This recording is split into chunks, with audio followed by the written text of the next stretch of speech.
નમસ્કાર ખેડૂત મિત્રો, હું છું પાર્થ ઠુમર અને કિસાન સાથી યુટ્યુબ ચેનલમાં આપનું હાર્દિક સ્વાગત કરું છું. ખેડૂત મિત્રો, અત્યારે જોઈએ તો કે વાદળછાયું વાતાવરણ છે અને ચોમાસાની ઋતુ છે, તો મગફળીનો પાક છે એ આપણને ક્યાંક ને ક્યાંક અંશે થોડુંક આપણને એમ લાગે છે કે પીળો થતો જોવા મળે છે અથવા તો પીળો થઈ ગયો છે.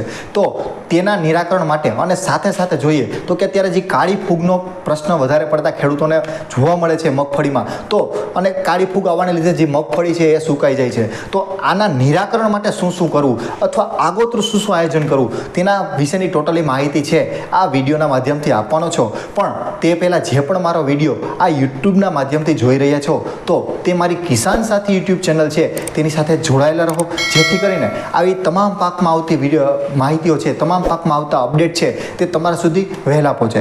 તો ખેડૂત મિત્રો, હું તમને વાત કરીશ કે અત્યારે જે મગફળી છે એ અત્યારે ઘણા ખેડૂતોમાં આને આ વખતે જોઈએ તો કે મગફળીનું વાવેતર પણ વધારે થયું છે અને મગફળી છે અત્યારે જોઈએ તો વધારે વરસાદ ઘણા સમયથી પડે છે, જેથી કરીને ખેડૂતોને મગફળી છે એ પીળી થતી જોવા મળે છે. તો આ પીળી મગફળી થાય છે તો તેમાં શું કરવું? તો કે પીળી મગફળી થતી હોય તો ખેડૂત મિત્રો, આપણને ખબર છે કે માર્કેટમાં આપણને ફેરસ તત્વ છે એ ફેરસ સલ્ફેટના નામથી અથવા તો ચિલેટેડ ફેરસના નામથી મળે છે, અથવા તો 3 તો અને હીરાકસી, તો આવી રીતના અલગ અલગ ફોર્મમાં મળે છે. જો 3 હોય તો 3 3 તત્વો આવે છે. એક ફેરસ સલ્ફેટ આવે છે, પછી સાથે એક આવે છે સાઇટ્રિક એસિડ ને એમિનો એસિડ, આવી રીતના 3 આવે છે. તો તે કિલોના પેકિંગમાંથી 10 પંપ કરી અને આપણે છંટકાવ કરશું તો પણ આપણને સારામાં સારું રિઝલ્ટ મળશે. અને બીજી એક વાત કરું કે જે પણ ખેડૂત મિત્રોને વધારે પડતી પીળી થઈ ગઈ છે તો તે આપણે જોઈએ તો કે ચિલેટેડ ફોર્મમાં જે ફેરસ આવે છે અથવા તો ફેરામેક કરીને આવે છે, જેમાં ફેરસ આવે, મેગ્નેશિયમ આવે અને સલ્ફર આવે, તો આવી રીતના આ જે ચિલેટેડ ફોર્મમાં છે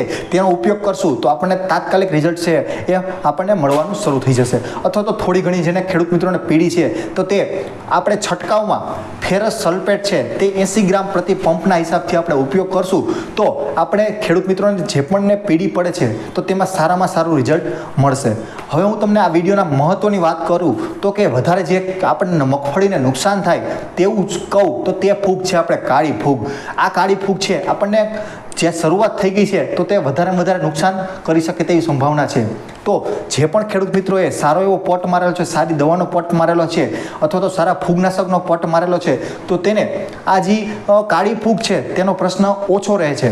પણ જેને ખેડૂત મિત્રોએ ઓછો અથવા તો હલકી ગુણવત્તાનો ઘણીવાર કેવું હોય કે રેગ્યુલર જે આવતી હોય ફૂગનાશક તેનો ઉપયોગ કરેલો હોય તો આ જે ફૂગ છે એ વધારે ઉપદ્રવ રહે છે કાળી ફૂગનો, અને તે ફૂગનાશક સામે કામ નથી આપતું. તો આવી રીતના વધારે જેને કાળી ફૂગ શરૂ થઈ ગઈ છે તો તેના માટે શું કરવું? તો તમને હું વાત કરું ખેડૂત મિત્રો કે જે પણ ખેડૂત મિત્રોને અત્યારે શરૂઆત નથી થઈ અથવા તો થોડી ઘણી શરૂઆત છે, માનો કે 2% કે 5% શરૂઆત છે, તો તેનામાં સારામાં સારો વિકલ્પ કહું તો અત્યારે જે જૈવિક છે તે સારામાં સારો રિઝલ્ટ આપશે. કારણ કે અત્યારે વાતાવરણ છે એ એકદમ ઠંડુ છે અને એકદમ ભેજવાળું વાતાવરણ છે, અને આ ભેજવાળા વાતાવરણમાં જૈવિક બેક્ટેરિયા છે તે સારામાં સારું રિઝલ્ટ આપે છે. તો તેમાં વાત કરું તો કે ટ્રાઇકોડર્મા નામની જે ફૂગ છે તે સારામાં સારું કામ આપશે, પછી સ્યુડોમોનાસ છે તે સારું કામ આપશે, અને આ બંને ફૂગ છે એ સારામાં સારું આપણી જે ફૂગ છે કે સુકારાની ફૂગ છે તેમાં સારામાં સારું તેની સામે કંટ્રોલ કરશે.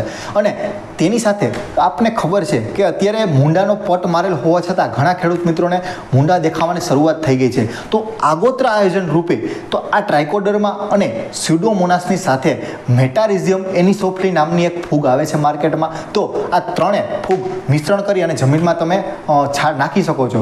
તો આ રીતે તમે નાખશો તો આગોતરું આયોજન કરવાને લીધે અત્યારે જે વાતાવરણ છે આ વાતાવરણમાં જે અત્યારે ફૂગ છે એ 100%માંથી અત્યારે જોઈએ તો કે 95% કામ પૂરું આપે છે. જ્યારે એ જ વસ્તુ છે એ તડકાનું વાતાવરણ હોય તો પરિણામ છે થોડુંક ઓછું આપતું હોય. જેથી કરીને અત્યારે વાદળછાયું વાતાવરણ અને ભેજવાળું વાતાવરણ છે તો સૌથી પહેલાં જૈવિક છે તે આપણે ઉપયોગ કરશું.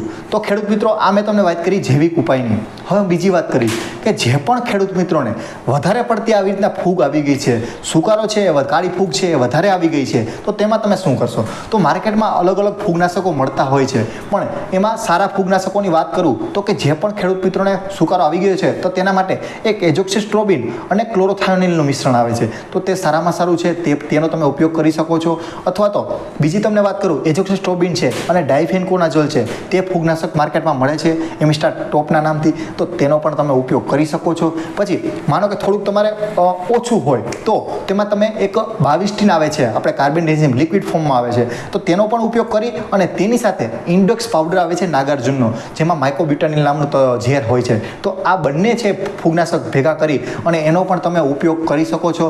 આમાં પણ એક કાળી ફૂગ માટે સારું રિઝલ્ટ આપશે. બીજી એક વાત કરું તો કે એક યુપીએલની એક નવી પ્રોડક્ટ આવેલી છે ટ્રાઇડન્ટ કરીને, જે આપણે વાપરતા આવીએ છીએ. તો તેમાં એક એઝોક્સિસ્ટ્રોબિન છે, પ્લસ એક મેન્કોઝેબ છે અને તેની સાથે એક ટેબુકોનાઝોલ છે. તો આ 3 તત્વો ઝેર આવેલા છે, તો તે પણ એક સુકરાની ફૂગમાં સારામાં સારું રિઝલ્ટ આપશે. અને ફોલિક્યુર છે ટેબુકોનાઝોલ, તો તે આવી મેં તમને ફૂગનાશક કીધી. તો આ ફૂગનાશકમાંથી કોઈનો પણ તમે સાથે ઉપયોગ કરી અને તમે સારામાં સારું રિઝલ્ટ મેળવી શકો છો. બીજી વાત કરું તો ખેડૂત મિત્રો, અત્યારે આ બધી વાત કરી, ફૂગની વાત કરી, શરૂઆતમાં વાત કરી મેં પીડાશની વાત કરી, અને અત્યારે જે મગફળીમાં જોઈએ તો ક્યાંક ક્યાંક આપણને ઈયળનું પણ નુકસાન દેખાય છે. તો ઈયળના નુકસાન માટે આપણે જો થોડી ઘણી ઈયળ હોય તો આપણે પ્રોક્લેમ મમરી આવે છે, ઇમામેક્ટિન બેન્ઝોએટ, તો તેનો પણ આપણે ઉપયોગ કરી શકીએ છીએ. અને વધારે આવી ગઈ હોય તો આપણે જે કોરાજન આવે છે, તો કોરાજનનો 5 ml ના માપથી આપણે ઉપયોગ કરશું તો પણ આપણને ઈયળ સામે સારામાં સારું રિઝલ્ટ આપશે. હવે જેની વાત કરું ખેડૂત મિત્રો, કે અત્યારે જેની ઘણાની મગફળી અત્યારે 35-40 દિવસ ઉપરની થઈ ગઈ છે, જેને ફ્લાવરિંગ શરૂ થઈ ગયું છે, સૂયા બેસવાનું શરૂ થઈ ગયું છે, તો તે કોઈ પણ એક ફ્લાવરિંગનું ઝાઇમ છે તે નાખી શકે છે. તો તેમાં એક વાત કરું તો કે એક એટોનિક કરીને આવે છે, તો તે આપણે 20 થી 25 ml ના માપથી આપણે ઉપયોગ કરી શકીએ છીએ. અથવા તો રુજુતા આવે છે, તો રુજુતાનો આપણે 15 ml ના માપથી ઉપયોગ કરી શકીએ છીએ.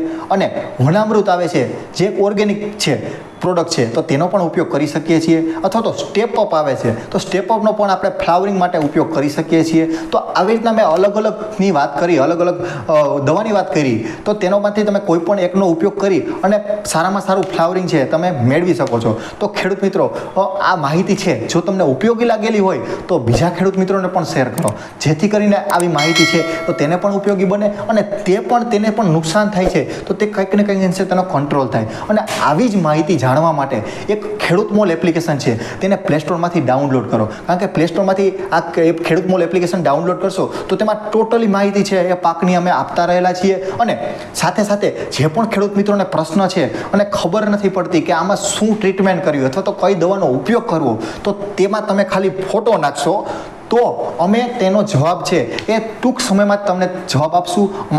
તમે અમને ફોન પણ કરી શકો છો, 75 75 8 75 600 આ નંબર ઉપર તમે ગમે ત્યારે સંપર્ક કરી શકો છો. કોઈ પણ માહિતીની જરૂર હોય તો તમે તેમાં સંપર્ક કરી અને અમારી મદદ છે તમે માગી શકો છો. તો આ ખેડૂત મોલ એપ્લિકેશન છે એકદમ ફ્રીમાં છે, તો તમે ઇન્સ્ટોલ કરી અને તમે એમાં આપણે ખેડૂતોની પાઠશાળા છે, આપણે ખેડૂતોની પાઠશાળા એટલે કે જે પણ આપણે ખેડૂત છે એને આપણે ટેકનોલોજી તરફ લઈ જવાનો પ્રયત્ન કરી રહ્યા છીએ અમે. તો અમે ખેડૂત મોલ એપ્લિકેશન છે તમે ડાઉનલોડ કરો અને આવી જ અવનવી માહિતી જાણવા માટે કિસાન સાથી યુટ્યુબ ચેનલ છે તેની સાથે જોડાયેલા રહો.